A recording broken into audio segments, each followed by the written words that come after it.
You can feel it before you can name it. The moment you walk into a room and something in your body subtly recalibrates, your posture shifts, your voice adjusts, your words become slightly more careful, slightly more filtered, as if an invisible gravity has changed. No one has said anything yet. No one has done anything wrong. And still, you already know where you stand. You are not imagining this. Every social group has a hierarchy long before it ever has rules. And the most powerful hierarchies are not enforced. They are absorbed.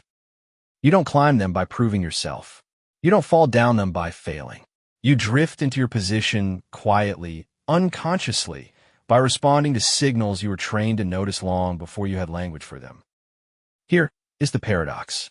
The very instincts that once kept you safe, reading the room, adjusting your energy, staying agreeable, avoiding friction, are the same instincts that now lock you into lower status.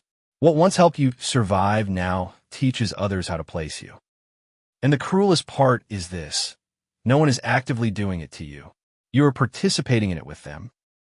Not because you're weak, not because you lack intelligence, but because belonging has always felt more urgent than visibility. This is the silent hierarchy, and it is already operating every time you enter a space. The silent hierarchy is not a ladder. It is a nervous system phenomenon. Long before social roles become explicit, the brain scans for safety, dominance, and threat. This happens beneath conscious thought, inside what psychologists call neuroception, the body's ability to assess danger or belonging without reasoning. In early life, especially in emotionally unpredictable environments, this system becomes finely tuned. Children learn not just who is safe, but how to be safe.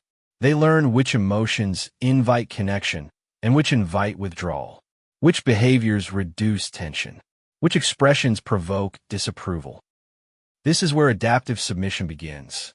Not submission as obedience, but submission as calibration.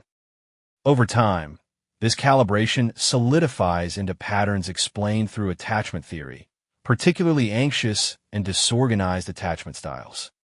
The child learns that proximity requires self-adjustment, that harmony is maintained by reading others closely and editing oneself accordingly. Add hypervigilance to this equation, the constant monitoring of tone, mood, and social temperature, and you get a nervous system that prioritizes relational stability over self-expression. Neurologically, this rewires the default mode network, the system responsible for self-referential thought. Instead of asking, "What do I think?" the brain asks, "What will keep me accepted?" Status, in this context, is not claimed. It is assigned by the body language you offer, the pauses you tolerate, the reactions you swallow, and the boundaries you never test. Hierarchy emerges not through power, but through pattern. Carl Jung once wrote that the greatest burden a child must bear is the unlived life of the parent. But there is another burden rarely named. The unlived self of the adult who never realized they were negotiating for space instead of occupying it. The silent hierarchy extracts its cost slowly, invisibly. Respect is replaced with usefulness.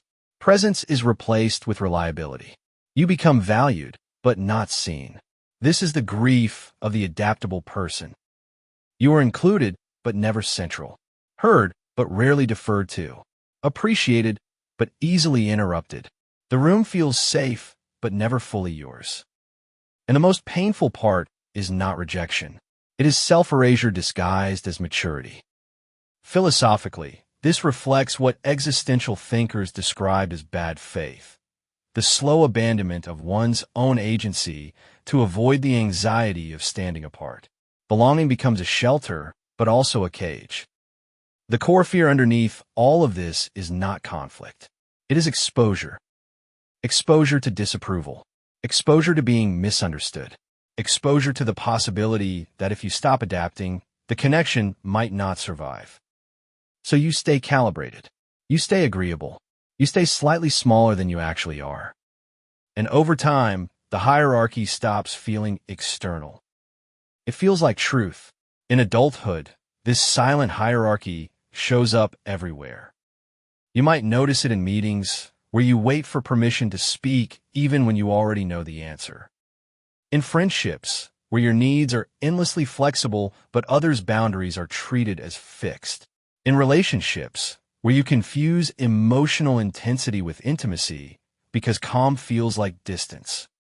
You might be the person who smooths tension before it's asked of you, who anticipates disappointment and preemptively accommodates it, who feels uncomfortable occupying attention for too long, as if visibility must be earned repeatedly.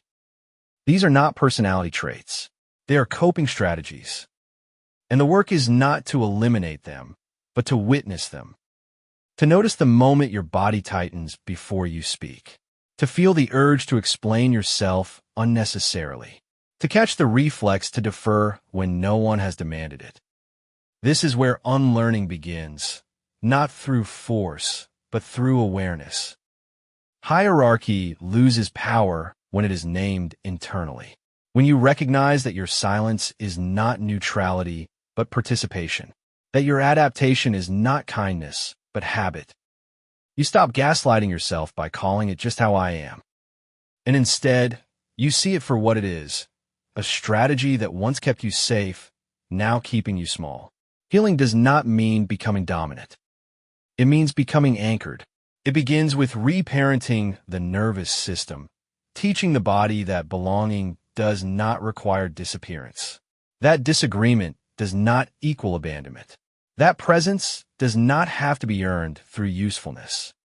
Practically, this means practicing micro-acts of visibility, speaking one sentence without softening it, holding eye contact an extra second, allowing silence after you express a boundary instead of filling it with reassurance.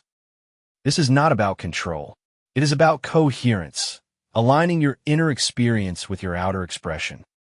When you stop negotiating for space, the hierarchy shifts, not because others suddenly change, but because the signal you emit does. Calm replaces compliance. Stillness replaces vigilance. Respect follows not from dominance, but from self-containment. And here is the truth that changes everything. You were never meant to climb the hierarchy. You were meant to outgrow it. When you stop performing for belonging, you don't lose connection. You lose the need to disappear inside it. You are not broken. You are not behind. You were trained, and now you are unlearning. And in that unlearning, you finally take your place, not above others, not below them, but fully inside yourself. That is where real power begins.